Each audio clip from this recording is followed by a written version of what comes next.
Doesn't know the real surprise. Here she comes again. When she's dancing beneath the starry sky. Ooh, she'll make you fly. Here she comes again. When she's dancing beneath the starry sky. I kinda like the way she dips. Well, she's my best friend's girl. Well, she's my best friend's girl. But she used to be mine. Welcome to She Said, the only program of rock and roll comparisons and contrasts. I am Lena Stagg, the culinary chef and author of the Recipe Records series, a series of 4 groovy rock and roll cookbooks that blend rock history, facts, trivia, and photos with delicious and easy-to-prepare recipes themed for music genres and bands. And Recipe Records has a book for numerous genres, by the way. And if you like the music of the 60s, 70s, 80s, and 90s, you can try out the original Recipe Records cookbook, which features facts and stories about the Foo Fighters, Rage Against the Machine, and a very, very famous band that we'll be hearing more about in a few minutes, the Cars. Well, you know, one of my neighbors is the drummer for the Foo Fighters, Taylor Hawkins. Awesome. He lives like 3 blocks away, and we're real good friends. I've played on his solo record, and then he has a studio in his guest house, and they were doing. I went over there and played on a Perry Farrell session with Tony Visconti producing over at Taylor's house. So we're buds. And that's a hint, listeners. That is super. So if you're a Motown, British Invasion, or California Jingle Jangle fan, you will enjoy the Recipe Records 60s edition. And if, like my co-host, you're a Beatles babe, then your cookbook is definitely Recipe Records, a culinary tribute to the Beatles, which features unique and special recipes, including a Liverpool dish supplied by British Beatles expert Dave Bedford. And hey, if you're like how about for the Jewish people, a chopped Liverpool dish? I love that. like a mold in the shape of the cavern or something. No, the River building. That would work. Exactly. That would be a mold. yeah, that's a chopped liver mold. That's awesome. Well, all of my books are found at my website, lenastagg.com, and if you order any of the books right now, you'll get a free copy of my latest cookbook, The Rolling Scones. Let's spend the bite together. And you will want to stock up on all of those cookbooks for the holidays because they are quickly approaching. While you're at my website, sign up for my free newsletter and blog because I have a brand new edition coming out soon which will be spotlighting the one and only Bruce Springsteen, so don't miss it. Amen to that. I sincerely cook with my Recipe Records books at least once a week, my husband's happiest night of the week. And I love playing the songs that Lena's coordinated that go with each recipe. So instead of giving you a wine list, she gives you a music list, and it's really cool to ask your Alexa to play each song that she's coordinated to go with the recipes. I mean, when the books came out, there was no such thing, and you would have to make yourself a mixtape or mixed DVD. But now you just say, ask her to play the song, and she plays it while you're cooking. It makes it into a fun experience instead of a chore. And once you try it, you're going to get really hooked on having fun. You're going to be getting into the kitchen to rattle those pots and pans instead of ordering out. So you're going to love it, trust me. Well, they might trust you if they know who you were. Oh, yeah. I might help if I introduce myself. Hey, guys, I am Lena's trusty sidekick, Jude Southerland Kessler, the co-host of She Said, and the author of the John Lennon series, as it were. So if you're asking, what's the John Lennon series? It is a biographical series on the life of John Lennon and, of course, his mates, the Beatles. They're all in there. They're presented to the reader as if you're reading a story. It's a historical narrative, but it is thoroughly researched and documented and factual. In fact, in the last book, Volume 4, there were over 4,400 footnotes. So you're getting exactly what John said, what he ate, what he wore, what he did. And if you're saying, well, I'm not so sure about that, I'd like to see how that works, you can read chapters, sample chapters from each of the 4 volumes in the John Lennon series that are currently available by going to johnlennonseries.com. And while you're there, if you sign up for my newsletter, I'll keep you posted on the new research that I'm uncovering about John and the Lads as I'm working on Volume 5.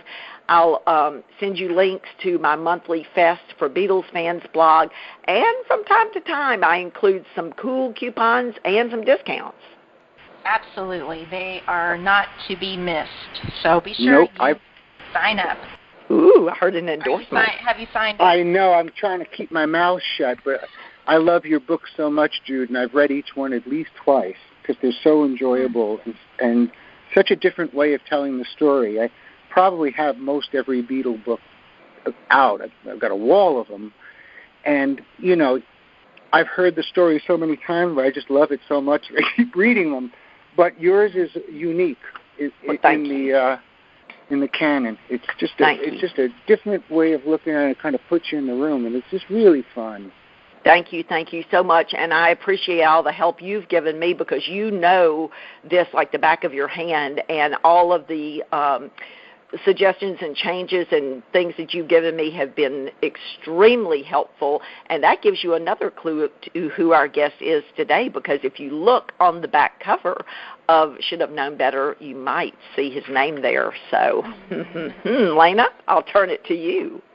He is awesome. That was an outstanding testimonial to your books, and I would have to concur with our guest today. So, speaking of pretty cool, we have with us today a very cool and highly respected musician who is absolutely everything Jude and I look for when booking a guest on our famous #iCandy series. Our iCandy series guests are to be interesting, innovative, iconic, and involved in the music scene today, and our guest certainly fills the bill in all of those categories. First of all, he was lead guitarist for one of the hottest bands in the late 70s and into the 80s, the Cars. And with his mad skills, he definitely earned his place in the Rock and Roll Hall of Fame. You know, the Cars were named Best New Artist in the 1978 Rolling Stone Readers' Poll, and they also won Video of the Year for the song You Might Think at the first MTV Video Awards in 1984. I'm pretty sure I was watching that. But on top of those honors, it's all lies. Their debut album, The Cars, sold 6 million copies and appeared on the Billboard 200 album chart for 139 weeks. Woo! So Hi-oh.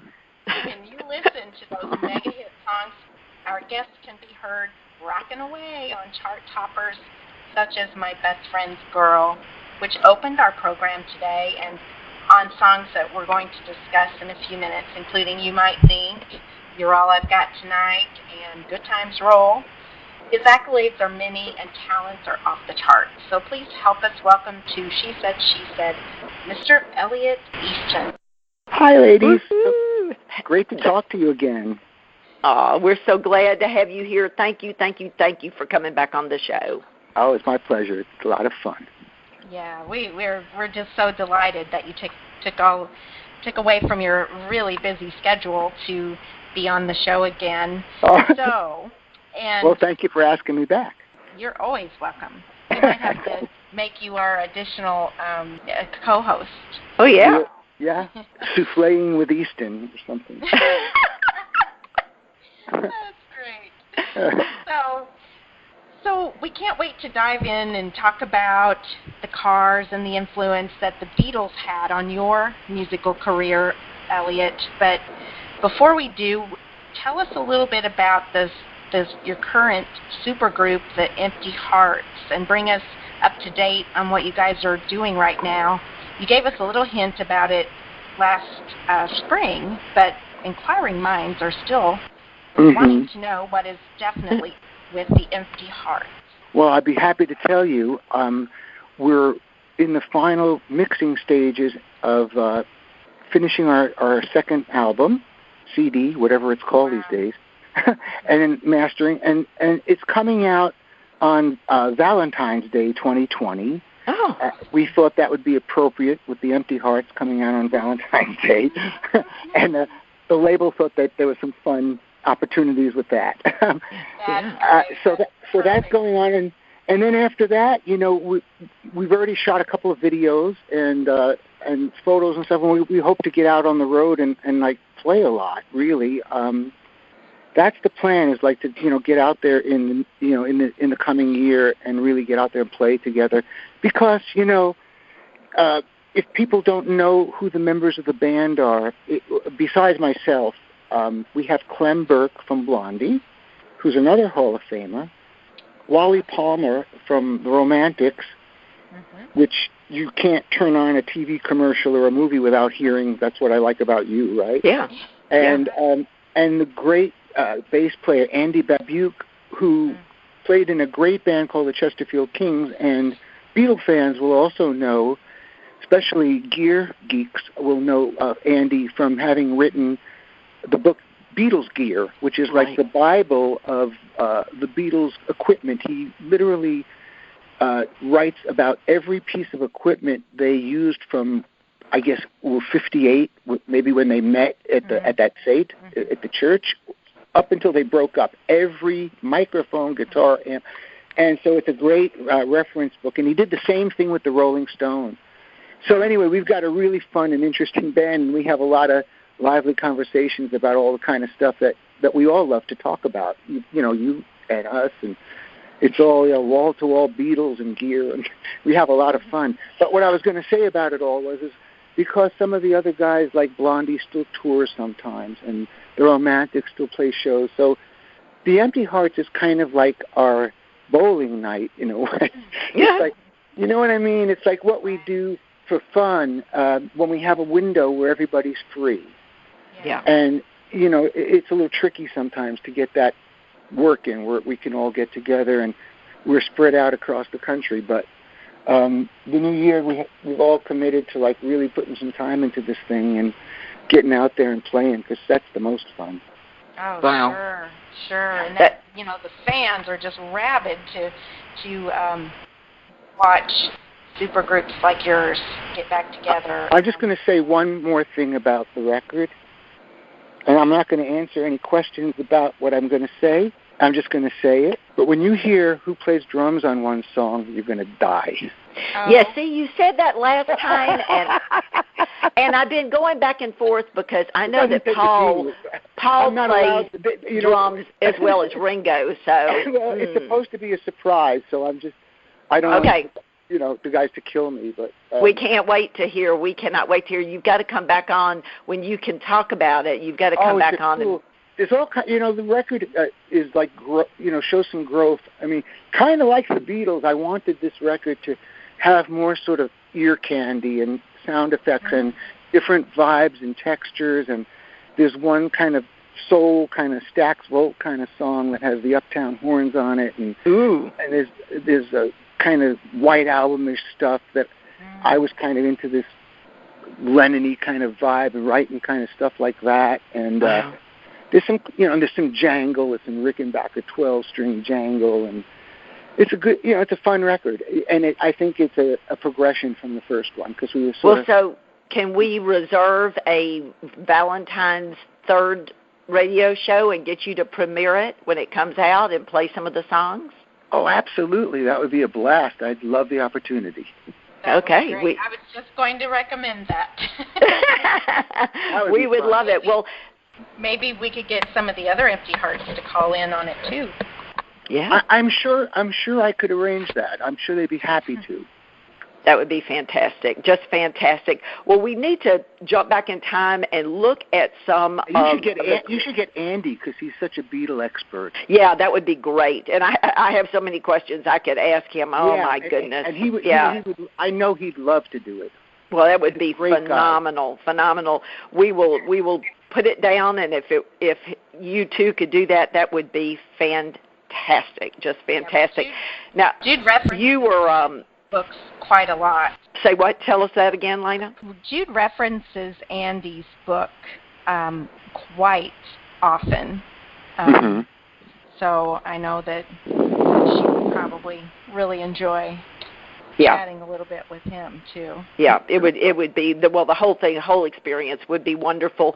Elliot, when you were with us last May, we were talking about moving in stereo, My Best Friend's Girl, Just What I Needed, but we had just barely touched the surface of the Cars hit. So we asked you if you'd come back with us to talk about some of the other big hits.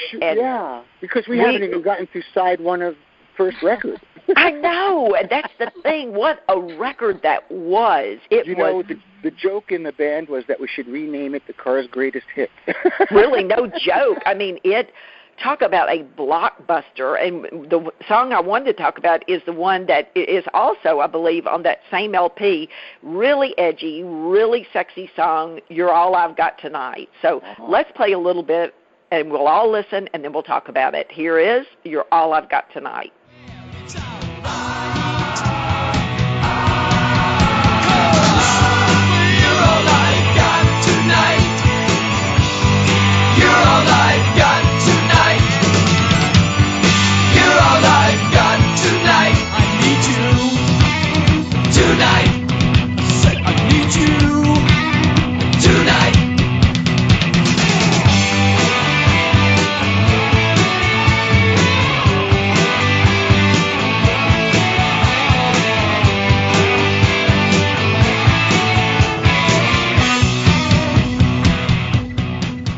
That song still rocks. So, Elliot, give us some insight into this super hot hit. Okay, I'd be happy to.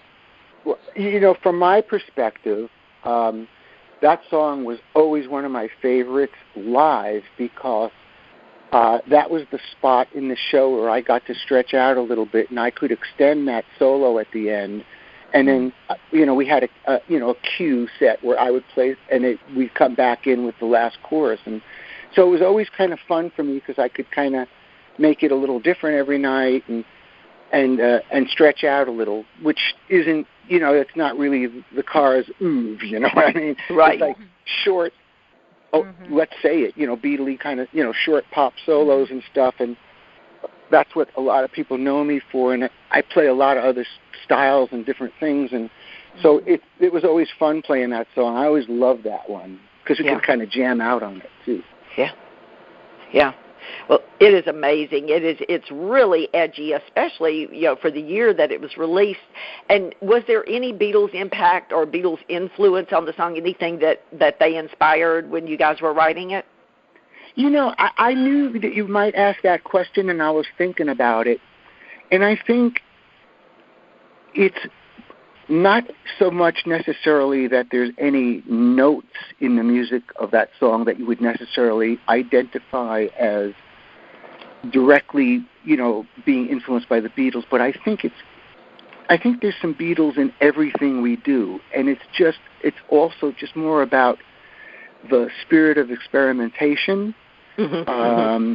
just the pop sensibility of how to put together a great record, and I mean, there's references, of course, but like structure and sonics, just interesting sounds, and all the lessons that we musicians learned growing up with the Beatles, where each new record would introduce a whole nother world, really. Right. We've talked about this, I think. Isn't there like sort of 2.5 years between I Want to Hold Your Hand and starting Sgt. Pepper with Penny Lane and Strawberry Fields? And if you think of that, 2.5 years, like groups nowadays take about 10 years between albums, and Yeah. the Beatles made, 2 major motion pictures, toured the world a bunch of times, television, radio, interviews. It's unbelievable. And that's Unbelievable. The level of progression, while all that other insanity was going on, to like have the music develop at that rate, it's just unbelievable. It's just, we're still talking about it, I suppose, because it's unprecedented and it's just not normal. What can I say? A 22-year-old kid writing yesterday is not normal. No. No. This is what I'm saying. It's just they're, how I feel. They're like, they're avatars. They're just not. It's just, it's not the usual thing, and it really can't be compared to anything else. No, you're so right, and we forget about it. In 64, 65, George Harrison said we put a week into every day in 1964, and it's true. I mean, they get up, they make a film. At lunchtime, they do radio and TV interviews. Yeah. Journalists come over and photograph them. They go back on the set. As soon as it's over with, they go and do Thank Your Lucky Stars or some other television, Ready, Steady, Go. Yeah. John gets home at 10 o'clock. They're waiting for him from Jonathan Cape to work on his book. He works on his sometimes 2 shows in one or in a day, right? Mm-hmm. Yeah. Mm-hmm. And then get up at 5 o'clock and start all over again. It's crazy. And have people, clawing at you, screaming at you, and camping outside your house, and and then to be able to settle down and write the sort of songs that are on Rubber Soul or something while they were still touring. Yeah. Yeah. Where did the creativity have time to eke out? Where did that? Because there was no time, but it's amazing. Well, speaking of creativity. When you read stories about great songwriters, and it's almost a compulsion. They write on matchbook covers, napkins, hotel stationery, anything that's available, because they have to get it out. Yep. So I don't even, and back then we know how the pressure was on for the next single every 6 weeks. Yeah. So these boys had to write, had to write on the road. And the other thing about them, you were saying how many hours, and they were old before they older than their age. It's even before anybody had heard of them, they'd been through Hamburg and the Cavern and probably had 10,000 hours of playing. And they were men. They looked like boys, but they were men. Everything that they'd seen and experienced, these were not boys anymore. And they were, savvy way beyond their years, and it almost seemed like it was dog years.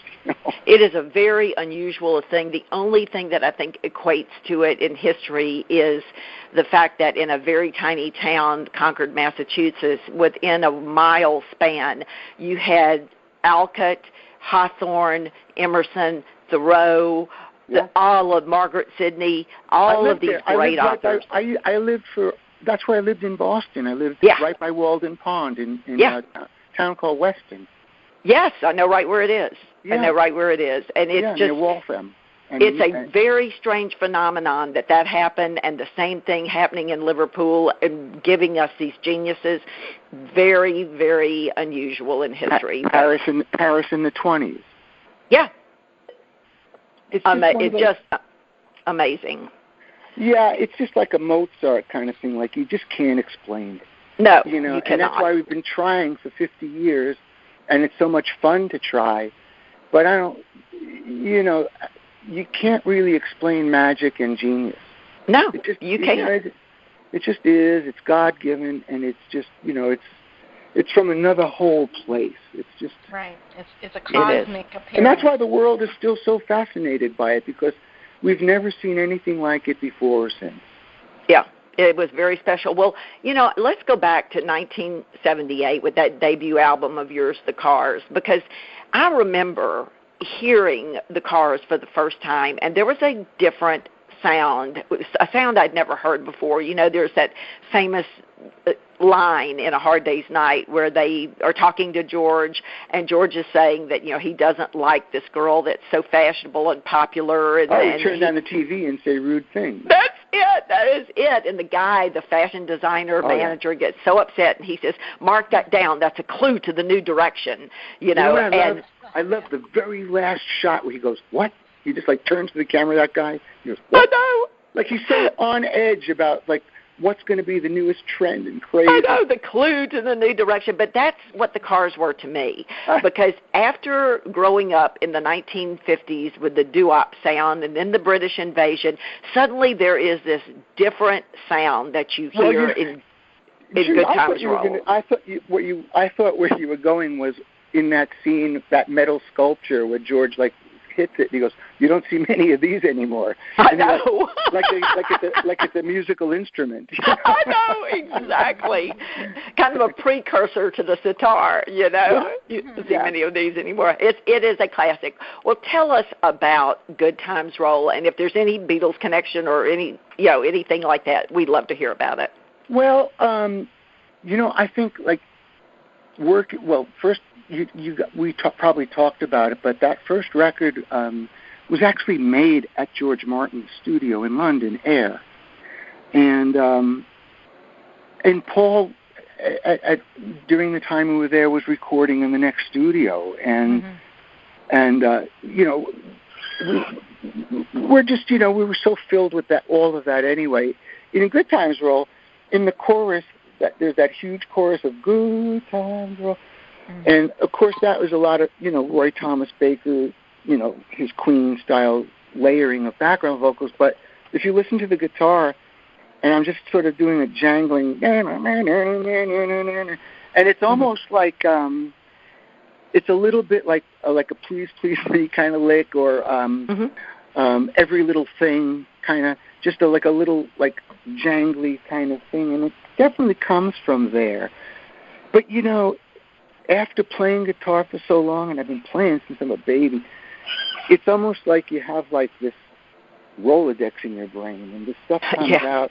You know what I mean? And you don't know necessarily, you don't always remember like where you got it from, and then you hear a record and go, "Oh man, that's where I got that from." Right. Because when you listen to so much music for so many years, it becomes so integrated you don't even always remember. But again, as far as like being influenced by the Beatles, like an obvious one that we talked about was like Best Friend's Girl, which has a similar look to I Will, but there's nothing like that, especially in Good Times Roll. But again, the structure where, we learned how to put like singles and hit records together by listening to the Beatles, especially those classic singles. That, like, say something like Day Tripper, where it would start with like a guitar hook, down, and then go into, it'd be like hook, and by hook I just mean like a musical phrase or a motif that hooks you in, that makes you wait for it to come back around. They call it a hook, and it usually repeats after each chorus. So it took me so long to find out, and I found out. And it comes back in, and it's those little kind of things, those structural things that are so embedded in me that my best answer, my most honest answer is that there's Beatles in everything I do, honestly, because I learned how to do this stuff from them, how to like how you put together a hit record. Because there's such a big difference between a great song and a great record, So like if you heard John just strumming an acoustic guitar and singing "Tomorrow Never Knows" and just playing that one chord, you might go, well, that's a cool song, kind of interesting, but without backwards tape loops and tambouras and drones and drums on it. Right. So that's the difference between a great song and a great record. You have to make that leap onto tape, and you have to somehow jump that gap between not being actually there with your audience. I kind of liken it to be going to either like a Broadway play or going to see a movie. And so movies have to use special effects and all kinds of things to engage the viewer because they don't have the immediacy of being in front of the actors. And it's kind of the same thing with a record. You kind of do things to enhance it, to make it interesting to listen to, and also capture people's imagination without them actually seeing you playing. You know what I mean? Right. And so, I always make that distinction between a great song and a great record, because lots of great songs were lost in the studio. Well, and you listen to Anthology, and you listen to some of these songs evolve from their very first acoustic performance. The same thing, the reason that Lena was so addicted to the Escher demos is you're hearing this primitive early version, and you then follow it and watch what it becomes. And, I mean, it really is fascinating to watch how, what you're saying, the song becomes the record. So go from the song where, like, one or two of the guys is just showing it to the band to everybody's got a part and playing something that really makes it jump off the grooves. Yeah. That is a definite process, and, that's the magic part, too. Absolutely, the magic. Well, let's listen to the song that helped introduce us to the clue to the new direction, to the Cars. Here is Good Times Roll. Let the good times roll. Let them knock you around. Let the good times roll. Let them make you a clown. Let them leave you up in the air. Let them brush you rock and roll. Well, let the good times roll. Let the good times roll. Let the good times roll. So, Elliot, I know that you are a serious Beatles guru, and you have helped Jude, a lot in her John Lennon series. So, I don't know about a lot, but I've enjoyed chatting and, pointing some things out. You have, absolutely, you have. It's fun. yes, and it was fun that you were receptive. I was like, I don't know if I'm like overstepping here or, No. You know how it is. Listen, I need all the help I can get, and it is especially what an honor to have your assistance. And always, you know so much about it. I mean, you absolutely are a Beatles guru, as Lena just said. So thank you very, very much. And we're going to put you on the spot here. that's right. Okay. I just hope I live to see Lewisone finish. And I hope he lives to finish. Yeah, we will. So, inquiring minds want to know, Elliot, who is your favorite Beatle? I mean, a lot of people, prefer one of the Beatles. Yeah. Do you have one that is your preference? Maybe when I was a kid, I thought like that. But these, when I think about it more seriously, I just think that is one, the Beatles. Mm-hmm. The Beatles is one thing, and that's my favorite thing, because I love them individually, but it's like, none of them were as great as they were without the other three. And so it became like something that was like so much bigger than themselves. So to like say, I love John, of course I do, and his voice is like one of the greatest sounds in rock and roll. But I just think, he part of what made him great was the Beatles, Yeah. And so I kind of hesitate a little. I don't want to be like too fanish in that way, because I just look at them as that four-headed monster. They are, to me, one entity. Mm-hmm. So, not trying to evade the question. I guess if I had a gun to my head, I'd probably say John Lennon. But, I really do think of them as like one thing. I just put my gun away. But, but having said that, I saw Paul McCartney a few weeks ago at Dodger Stadium, and he was unbelievable. So great. Yeah. So great. So I mean, why choose?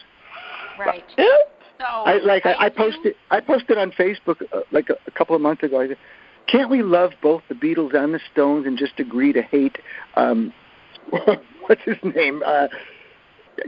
Freddie and the Dreamers. Did you really put that? Yeah, because he was always, remember, you had to be either a Beatle or Stones person. I said, well, can't we like both the Beatles and the Stones and just hate Freddie and the Dreamers? Or the Box Tops? Yeah. Oh no, they're great. Oh, if I had when the letter Memphis, comes on, baby. I change channels when the letter comes on. Oh, really? You don't like Alex Chilton? I am not a letter fan. Not of that song. Yeah, What about Cry Like a Baby? Okay, I like that. That I like. That's a different animal. I liked it. I liked them because they were part of the kind of the Muscle Shoals thing in a way. Yeah. They like Dan Penn and Spooner Oldham were involved, and I'm such a huge fan of Southern soul music. Yeah, that school is just so rich and has such a great influence for years past its inception around 65. I mean, it just spans the end of the 60s and into the 70s. So, yeah, but that one song. Some of my favorite records, I mean, just even like Dusty in Memphis or Aretha, I Never Loved a Man, just right there. Oh, yeah. Classic. Forget about it. Amazing. Well, I had a question, Elliot. It seems that I had read somewhere that, during the height of your career, that somebody had asked John Lennon what current bands he really liked, and he said the Cars. Yeah, I mean, even just when you just said it, I got goose pimples again. It's like, what a blessing and what an amazing thing that, I was like, wow, John Lennon knows we exist. And we'd only had been making records or had records out for 2 years in 80, and he was talking about Just Like Starting Over, his first single off his new Double Fantasy record, and he was saying how he's a kind of a 50s guy, and it was sort of like an Elvis type of inspired song, and he said he found that a lot of the new wave bands incorporated a lot of like 50s stuff. Like he said, like take the Cars, that Touch and Go, and he goes, oh, he goes, that's like one of those Buddy Holly like hiccups, Yeah, yes. And and he was talking about like how the B-52s, like some of that, like that Rock Lobster is like very Yoko-ish. The way they sing that stuff, those noises they make, whatever you want to call it. Yeah. I guess it's singing. But yeah, I mean, just, he like, knew the song and like referred to it. He talked about, Springsteen, a couple other things too, but just the fact that he mentioned the Cars and it was his last interview ever. Wow. Was it Andy Peoples? Was that what it was? Amazing. Yeah. Yeah. Oh man. That's. But what a blessing, that I was able to make that like real connection. Right. Like the guy heard my music and liked it. Yeah. And that meant a whole lot to me. Something nobody can say. That's everything. Yeah, it is everything. It's a once in a lifetime rare. I mean, that's something to treasure. That's everything. Absolutely. Yep. That's why I did it. That's why I do it for, man. Yeah. Right. A moment like that. I'm gonna stop bawling in a minute. So, okay. Also, tell us now. It's your turn to to call out a current band that you are digging these days. That's a super old term. But what are some of the current groups that you are hearing that you like their sound? Well, I like the Black Keys a lot, and I don't know, you know, that's not brand new, but and I always am interested in what Jack White does. Yeah.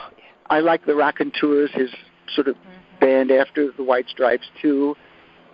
And there's this great little band out of England called the Stripes with a Y. Have you heard them or seen them? Yes. I don't know them. I bet Lena does, though. They look like the Yardbirds in '65, and they play like that. You know, they're like teenage kids with like cool suits and playing like, you know, R&B, you know, and that's pretty irresistible to me. So I like them. You know, what's the band? What's that? Brandon Flowers, the guy who inducted us in the Hall of Fame. What's that band? I can't remember his band, but that's a good band. Yeah. You know, I'm getting to that place where like if you put on Saturday Night Live and like they say who's playing, you're like, who's that? Or, Yes. You know, if you pick up a Rolling Stone and they're writing about like somebody who's selling a gazillion records and you never even heard of them. Yeah. You know, I'm not. That's not a, you know, bragging about that, but I guess that's just, you know. Wow. You know, I kind of love what I always love, and I like things that are kind of influenced by that. I love country music. You know, I love Alison Moore and Shelby Lynne and Marty Stewart and those guys, like real country music and gosh, you know, Bakersfield, all kinds of stuff. Yeah, you have a rich variety. I just like good stuff, you know, Chicago blues. Yes. And so, additionally, I wanted to mention that you had told us you gave a performance not long ago at the Grammy Museum, and you performed the entire Revolver LP. I did. The entire British version, I might add. Woo! Oh, my God. I worked so hard on that thing. I rehearsed it for myself, just doing homework, you know, with the album, for about a month, like going in most every day and playing every song. And some of it was really challenging. I mean, I had to create sitars for Love You Too, had to create tambora drones and backwards tape looping for Tomorrow Never Knows. You know, we had to do the two-guitar harmony thing, and Your Bird Can Sing, because it's a UK version. But the interesting thing, the thing that sticks out in my mind, I mean, well, first of all, you know, I'll only like play a show if I'm going to be good, and in order to do that, it takes so much work to make it like look easy. And you have to get to where you have like the muscle memory, so you're not just always thinking about what the next part is, and you can kind of have fun with it and entertain people and play music. But the most challenging thing on that project was Paul McCartney's solo in Taxman. Really? That thing, it was like cracking a code. Because I'll tell you why. You know, you see, George plays like a guitarist and plays in like the normal sort of little pentatonic boxes and blues shapes that we all like rely on at times, you know. But when Paul plays, like whether it's the solo in Helter Skelter or the little breaks in Me and My Monkey or you know, Ticket to Ride, he doesn't play like a guitarist. He just plays genius like musical ideas, and so they're not like, they don't fall under your fingers in the normal like guitar player way. And some of the little raga flourishes in the Taxman solo, it's like a combination, I don't want to get too technical, but of like hammer-ons and pull-offs, and it's very, very nuanced. And I listen to that damn thing over and over and over, like just like little 3-second segments. And oh, that's what he's doing. And it took like a few days because it was so different. But now I can play the Taxman solo. Well, you rocked it. I've watched the videos, and I mean, you know, everybody is doing a wonderful job, and the music is excellent.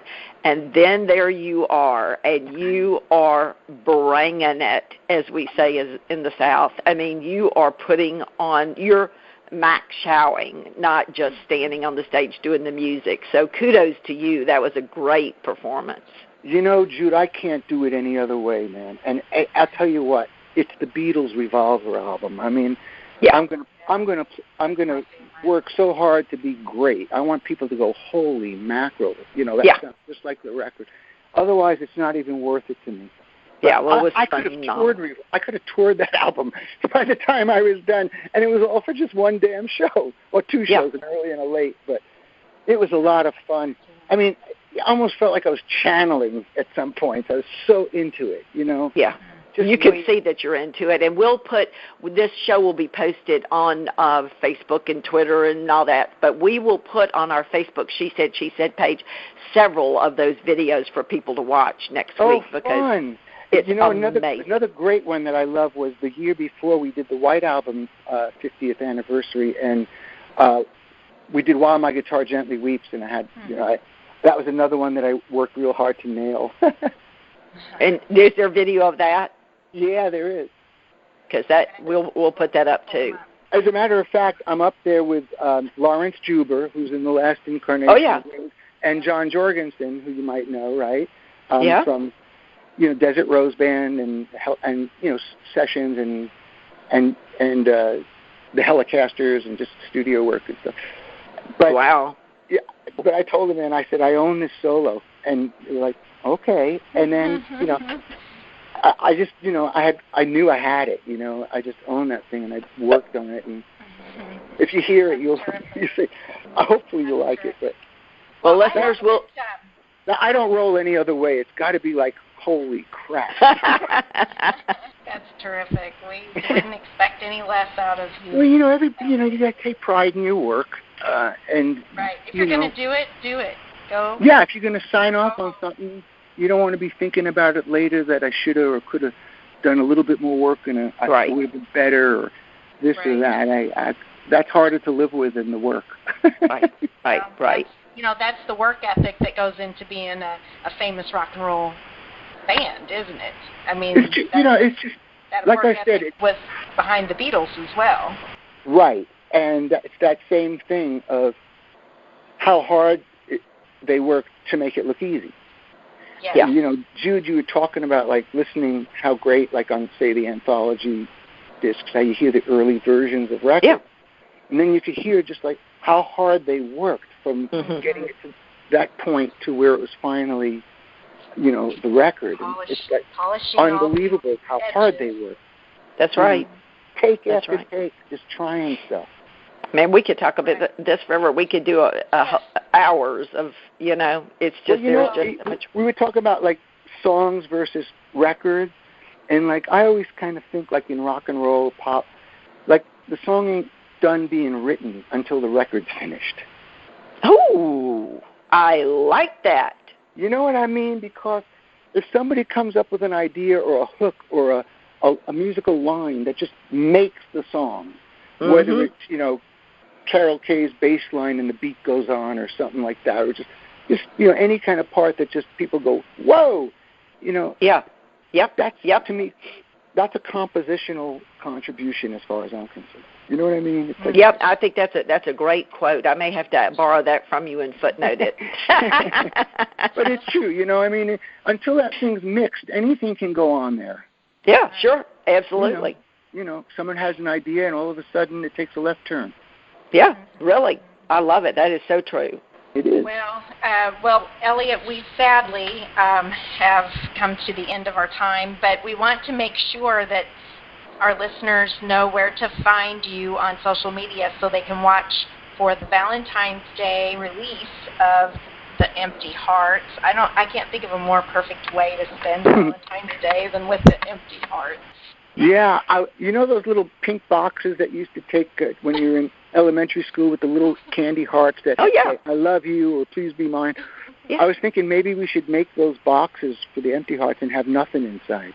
Yeah. It could be like, the Empty Hearts. I love it. Or you could just have the heart candy with nothing on it. Yeah, just nothing on it, empty. Yeah, I love that. That's good. That would be priceless. Absolutely. Well, it's been always, again, a blast talking to you ladies. It's always fun, and it's always fun to talk with people who really love the Beatles and are so knowledgeable. And, It's great. We greatly appreciate and respect your influence and all of the experiences that you have been through, and we love hearing it, and we love that you offer that up so we can have our listeners enjoy and hear what you have to say as well. We have had so many people comment about your other show, and so I'm sure this one will be just as enjoyable. And I did have someone write on Facebook, and they suggested that next time you play She Said, She Said. Oh, well, you can also, there's a video of us doing it at the Gravity Museum. Oh. Yeah. Oh, And we're going to use that as our play out today. So that will be much. It's so much fun doing it. And if people want to find out a little bit more about the Empty Heart, we have a Facebook page called The Empty Heart and a website, theemptyhearts.com.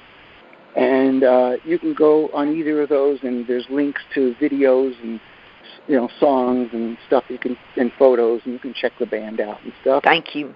Thank you so much. We appreciate it. Thank you for being with us. Thank you for having me. All right, we'll see you in February to release that new Empty Heart CD. We can't wait. I love it. You got it. Thank you so much. So much. Okay. And thank you to all of our listeners here on She Said, She Said as well.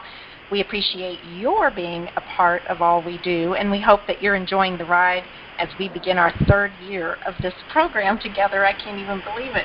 And to celebrate anniversary number 3, we have some fantastic guests coming up for you in the weeks ahead. First, we have Jim Birkenstadt, the rock and roll detective, who will be here to talk about his bestseller, The Beatle Who Vanished, which is the life of drummer Jimmy Nicol. Jimmy, as you might know, filled in for Ringo for 13 days on the 1964 North American tour. And Jim will give us the scoop on those exciting days. And when he appears in person as the featured author for the Beatles at the Ridge on September 20th and 21st in Walnut Ridge, Arkansas, Jim was the Harrison family's historian during the making of Martin Scorsese's film George Harrison Living in the Material World, one of my top 5 ever films. And Jim will be the MC for the viewing of this wonderful, wonderful documentary, and it is going to be at Beatles at the Ridge on Saturday, September 21st.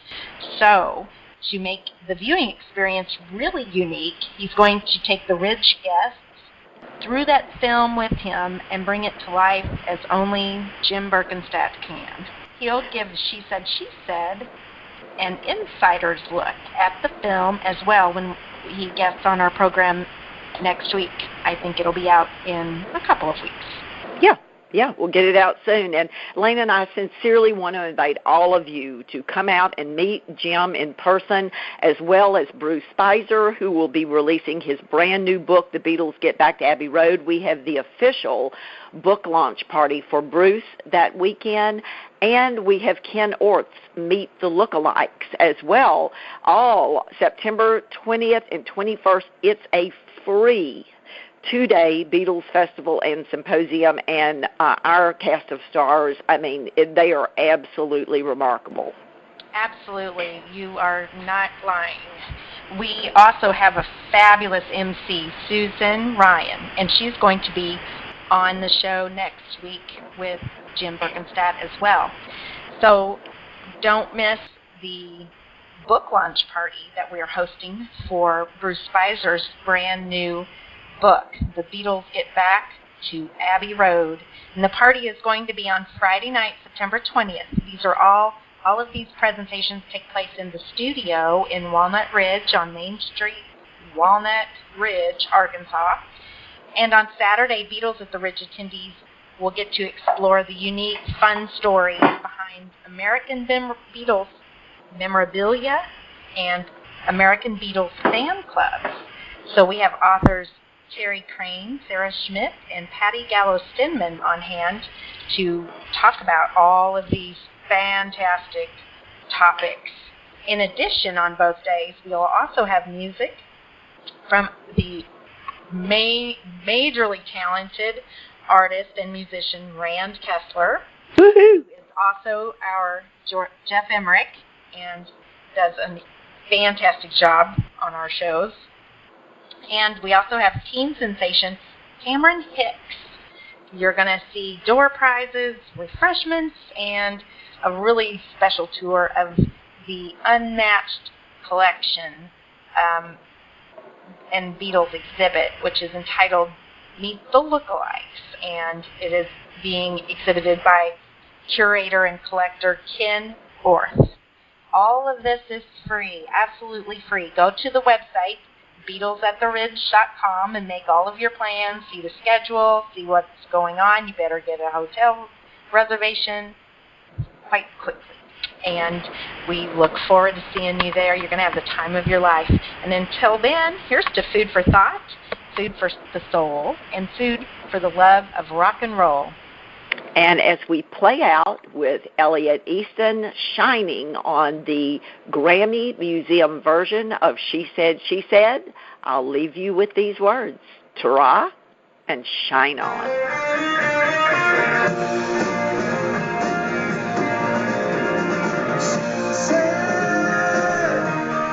I know what it's like to be dead. I know what it is to feel sad. 'Cause you're making me feel like I've never been born. I said, you put all those things in your head, things that make me feel that I'm mad. 'Cause you're making me feel like I've never been born. She said, you don't understand what I said. I said, no, no, no, you're wrong. When I was a boy,